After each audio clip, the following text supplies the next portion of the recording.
Hello everyone, welcome to this lecture on electrical machines.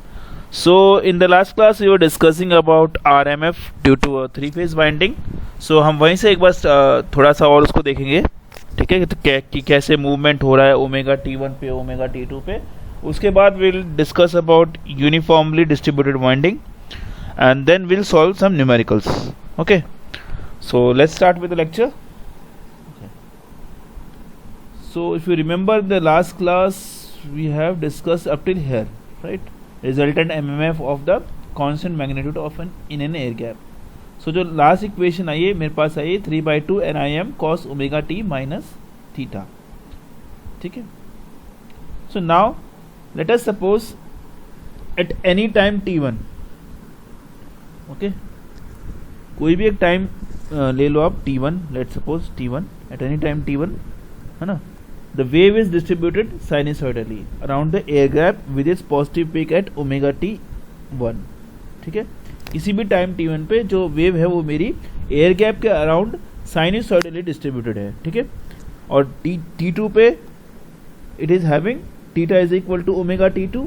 और उसी तरीके से अगर मैं कह सकता हूँ कि t1 से जब ये t2 गई है तो यहाँ पे वेव कितने टाइम से मूव की है, omega t2 minus t1 distance से द वेव हैज मूव्ड. तो अगर t इक्वल टू 0 आप पुट करो, ठीक है, तो जब आप let us take the position as t is equal to 0, तो t इक्वल टू 0 पे tell me which current has maximum position. आपको याद होगा हमने लास्ट टाइम किया था ना, देखो IA is equal to IM cos omega t. तो t इक्वल टू 0 में अगर पुट करता हूं तो दिस फेज A में the current will be maximum, that will be equal to IM, right? Yes or no? And when I put t is equal to 120 degree, then which one will be maximum? IB will be maximum. Similarly, when I put t is equal to 240, IC will be maximum. यानी कि phase जब 0 पे degree पे है तो मेरा कौन से फेज का करंट मैक्सिमम आ रहा है, IA का मैक्सिमम आ रहा है. 120 डिग्री पे है तो IB का मैक्सिमम आ रहा है और सो ऑन IC का आ रहा है, ठीक है. तो उसी को हमने यहाँ पे लिखा है, okay. At t equal to 0, IA is equal to maximum and the resultant wave is directed along the axis of phase A. वैसे ही one cycle later, that is 120 degree electrical degree, क्योंकि RYB फेजेस है तो तीनों 120 डिग्री से separated है. So one cycle later that is 120 electrical degrees the current in the phase B is maximum. ये अभी हमने इक्वेशन के थ्रू आपको बताया था. The resultant MMF is directed along the axis of phase B. उसी तरीके से एंगुलर वेलोसिटी अगर हम निकालें इसकी तो क्या होगा, omega is equal to 2πf radians per second. और हमें जैसा कि पता है for a machine of p poles velocity of rotating MMF कैसे लिखी जा सकती है, omega s is equal to omega into 2/p radians per second. और सिंक्रोनस स्पीड दी जा सकती है ns is equal to 120 f/p से, ठीक है. अब सपोज करो we have a distributed winding, so therefore these factors will come, kd and kp will come, okay, in short pitch. So we can replace this NIM. जब हमने याद होगा हमने MMF ऑफ डिस्ट्रीब्यूटेड वाइंडिंग निकाला था तो उससे हम यहाँ पे रिप्लेस कर देंगे. That is 4/π KP KD into NIM/P into cos of omega t minus theta. Okay, this is when the phase is three phase distributed winding. Okay, now let's talk about uniformly distributed winding. Okay, uniformly distributed winding में जब भी हम number of slots per pole per phase बढ़ा रहे हैं तो उससे क्या हो रहा है, number of slots per pole per phase बढ़ाने से क्या फर्क पड़ता है, जो EMF पॉलीगन है वो मोर सर्कुलर बनता है और जो जनरेटेड EMF है वो मोर साइनसॉइडल होती है, ठीक है, यानी कि मोर साइनसॉइडल. देखो आपको याद होगा स्टार्टिंग में जब हमने कॉन्सेंट्रेटेड वाइंडिंग में देखा था तो थोड़ी रेक्टेंगुलर वेव फॉर्म आई थी. जब डिस्ट्रीब्यूटेड वाइंडिंग की बात की थी तो हमारे पास में स्टेप्ड वेव आई थी और जो धीरे धीरे साइनसॉइडल, मतलब जैसे जैसे मैं स्लॉट्स पर पोल बढ़ाता जा रहा हूँ वैसे वैसे मेरी जो वेव है वो साइनसॉइडल बनती जा रही है, ठीक है. तो इस तरह की वाइंडिंग को हम क्या कहेंगे, यूनिफॉर्मली डिस्ट्रीब्यूटेड वाइंडिंग. तो अब इसके लिए अगर मुझे ये डिराइव करना है कि डिस्ट्रीब्यूशन फैक्टर क्या होगा, तो जैसा कि आपको पता है के D is equal to sine of M gamma by 2 divided by M sine gamma by 2 होता है यूजुअली, ठीक है। अब गामा बाय 2, आप गामा आपको मालूम है क्या होता है, 180 बाय स्लॉट्स पर पोल। तो अगर मैं स्लॉट्स पर पोल को इंक्रीज कर रहा हूं, so gamma will become very small, yes. So for small angle of gamma,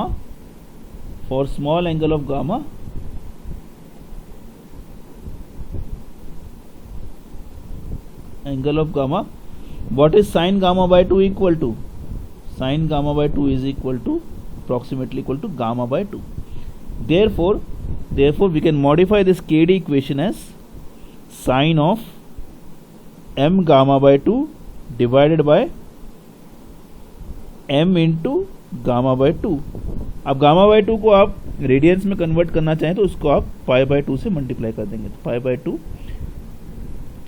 180 से मल्टीप्लाई करेंगे, पाई बाय 180 से रेडियंस में कन्वर्ट करने के लिए। देयरफॉर हम कह सकते हैं कि for uniformly distributed winding the distribution factor will be sine m gamma by 2 divided by m gamma by 2 into pi by 180. Okay, so let us solve numerical based on this. Okay, suppose we have been given the distribution factor for a uniformly distributed single phase alternator, मुझे calculate करना है। देखो यहाँ पे क्या दिया है, ध्यान से देखो, सिंगल फेज दिया है, सिंगल फेज, और मुझे क्या कैलकुलेट करना है, distribution factor for a uniformly distributed winding, जो कि अभी भी हमने डिराइव किया था। तो जैसा कि आपको पता है के D U is equal to sine of M gamma by 2 divided by M sine gamma by 2। नहीं, ये नहीं होगा, क्योंकि हमने अभी भी कैलकुलेट किया था, जब बहुत स्मॉल हो जाता है तो क्या होता है, M into gamma by 2 into pi by 180। ठीक है, अब मुझे ये दिया है कि ये सिंगल फेज है। सिंगल फेज में हमेशा याद रखो जो फेज स्प्रेड है वो क्या होता है, M gamma is equal to 180 degrees. ठीक है, so directly we get the value of m gamma, so therefore we can calculate easily sine of 180 degree divided by 2 divided by m gamma is again 180, okay, by 2 into pi by 180, है ना। So you can easily do this and this will get cancelled. What we'll get is sine 90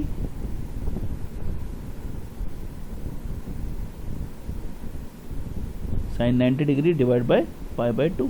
और जैसा कि हमें पता है sign 90 की value कितनी होती है, 1 by pi by 2, therefore it will be 2 by pi, therefore option B is correct. ठीक है, we'll solve one more problem with this. Now if I am asked the distribution factor for a uniformly distributed 3-phase alternator, ठीक है, so again go with the words, uniformly distributed निकालना है मुझे और 3 phase के लिए निकालना है। देखो सिंगल फेज के लिए एम गामा कितना था, M gamma was 180 degrees, but 3 phase के केस में M gamma will be 180 by 3, okay, that will be equal to 60 degrees, right? So now you have to just substitute in the formula k d u is equal to sine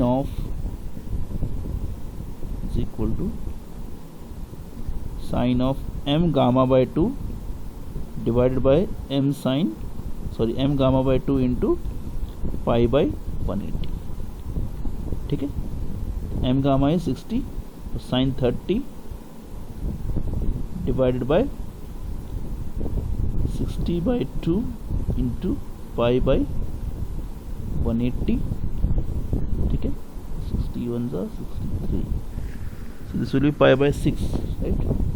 So 1 by 2 divided by pi by 6, I can write down 1 by 2 into 6 by pi, so the final answer will be k du is equal to 3 by pi, So the answer here will be 3/5. ठीक है ना, बहुत ही simple. So this was uniformly distributed. Now let's solve one numerical. A 3-phase 4-pole 36 slot alternator. 3-phase 4-pole 36 slot alternator दिया मुझे. Coil span is 7 slot pitch with double layer winding, 60 degree phase spread. Then both top and bottom layers are occupied with different phases is. So basically ध्यान दो यहाँ पे क्या दिया हुआ है. टॉप एंड बॉटम लेयर्स की अगर बात की तो इसका मतलब क्या है, this is a double layer winding, this is a double layer winding और 2 लेयर वाइंडिंग. ठीक है, डबल लेयर वाइंडिंग और 2 लेयर वाइंडिंग है. ठीक है, तो दोनों लेयर में अलग अलग फेजेस हों, है ना. इसका मतलब समझने के लिए पहले मैं एक दूसरे पैरामीटर से आपको एक एग्जांपल देता हूं, उसके बाद में विल अंडरस्टैंड कि how will you calculate this type of question. So let us consider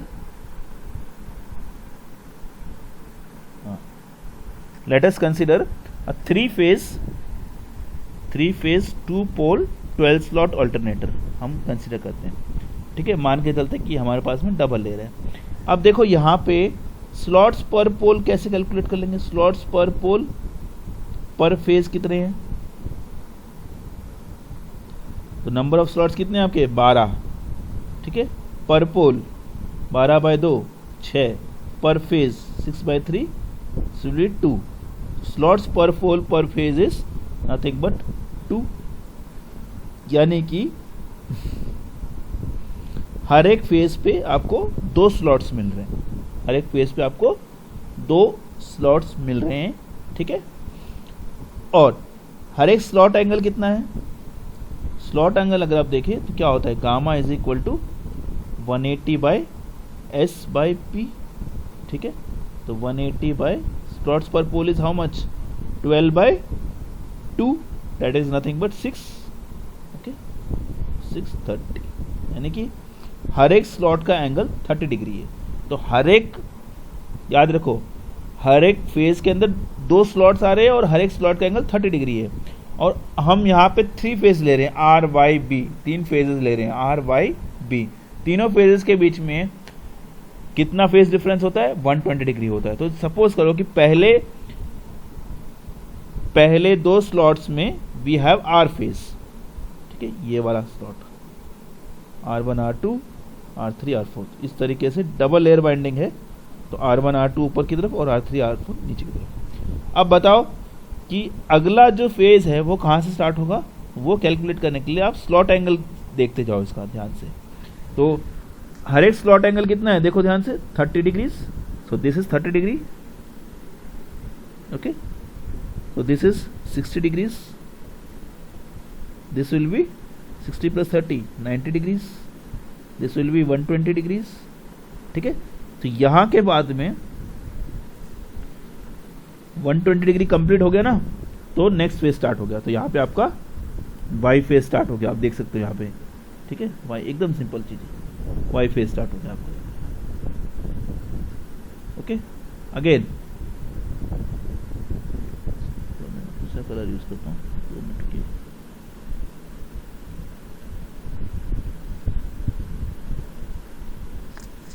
ठीक है,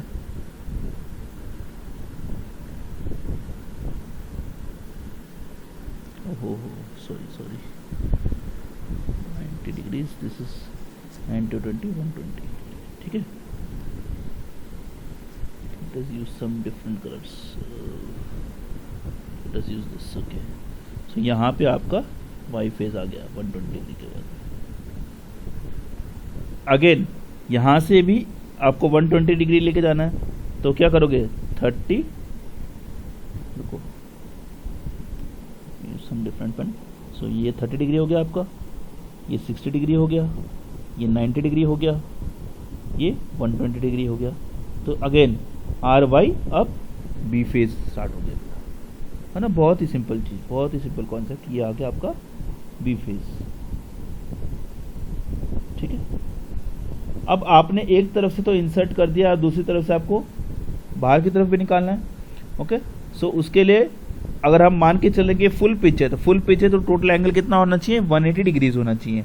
देयरफॉर अगर ये स्लॉट एंगल है मेरा, तो यहाँ से 30, 60, 90, 120, 120 के बाद में आ जाएगा आपका 150, 150 के बाद में 180।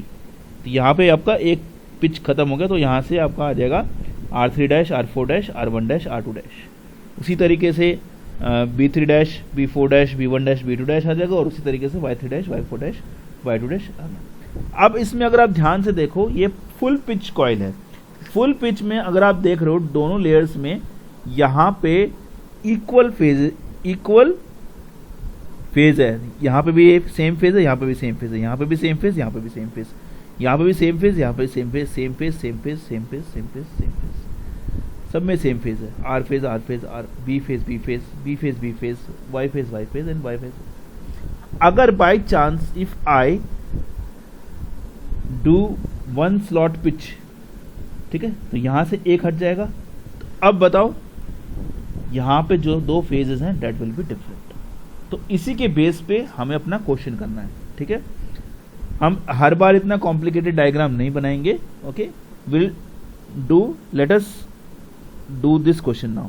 अब ये क्या कह रहा है, 3 फेज 4 पोल, ठीक है, एंड 36 स्लॉट्स, 36 स्लॉट्स, ठीक है। और कॉइल स्पैन कह रहा है मेरा 7 slot pitch, coil span is 7 slot pitch. तो सबसे पहले अब स्लॉट्स पर पोल निकालो। पर पोल कितना आएगा, slots per pole per phase, it will be 36 by 4 is 9, per phase will be 3. Okay, so we have 3 slots per pole per phase, ठीक है। तो जैसे यहाँ पे 2 थे तो 1 2 3 4 आ गए, है ना। वैसे ही अगर फुल पिच वाइंडिंग हो गई और मेरे पास में slots per pole per phase कितने, 3 हैं। Okay, then how will it design it, will design like this. Okay, so this is the case for full pitch winding, full pitch winding, ठीक है ना। फुल पिच वाइंडिंग के लिए देखो R1, R2, R3, R4, R5, R6, क्योंकि हमने कहा कि कितना लिखा है यहाँ पे, slots per pole per phase is 3, कि जैसे यहाँ पे slots per pole per phase कितने थे, 2 थे, तो इसलिए डबल लेयर है मेरे पास में ना, R1, R2, R3, R4, इस तरीके से मैंने अरेंज कर दिया। अब मेरे पास 3 है तो R1, R2, R3, R4, R5, R6, ठीक है, इस तरीके से मैंने कर दिया।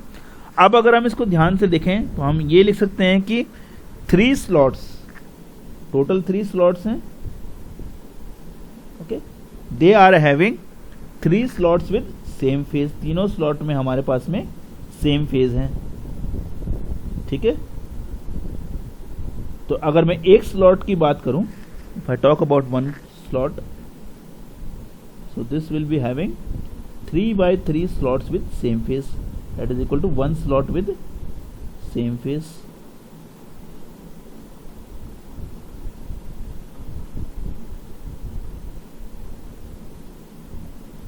ठीक है, तो अगर ये 36 स्लॉट अल्टरनेटर है, अगर ये फुल पेज है, तो will have is 36 slots with same phase,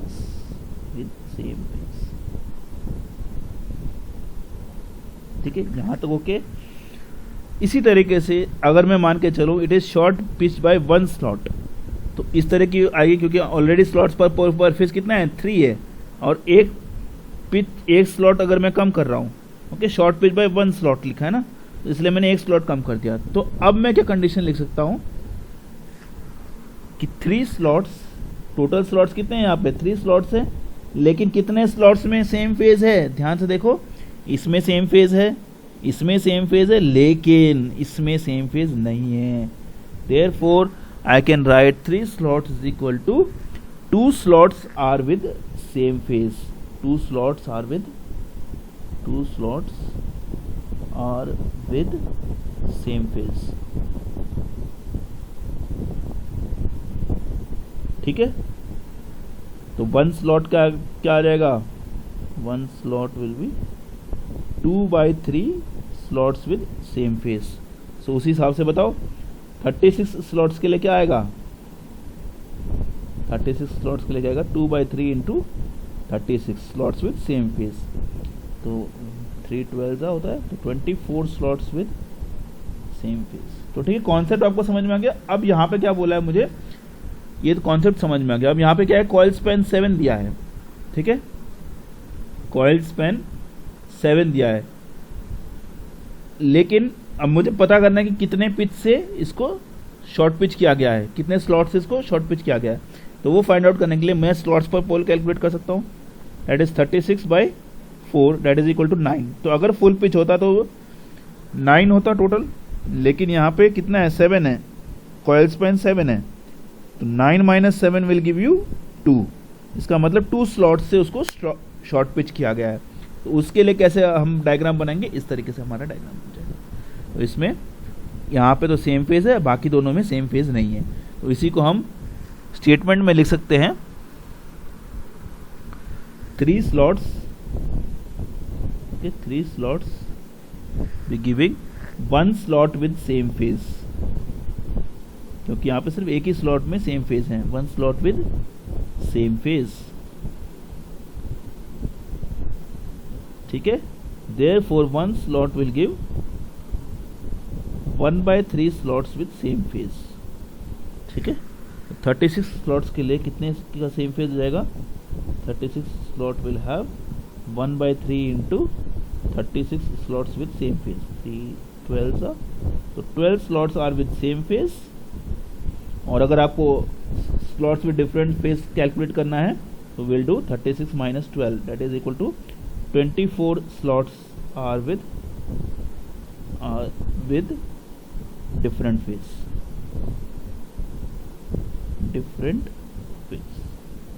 ठीक है बच्चा। therefore इस क्वेश्चन का आंसर मुझे क्या मिलेगा, B, that is nothing but 24, ठीक है। hope you understood this, okay, so this is for this lecture, thank you very much।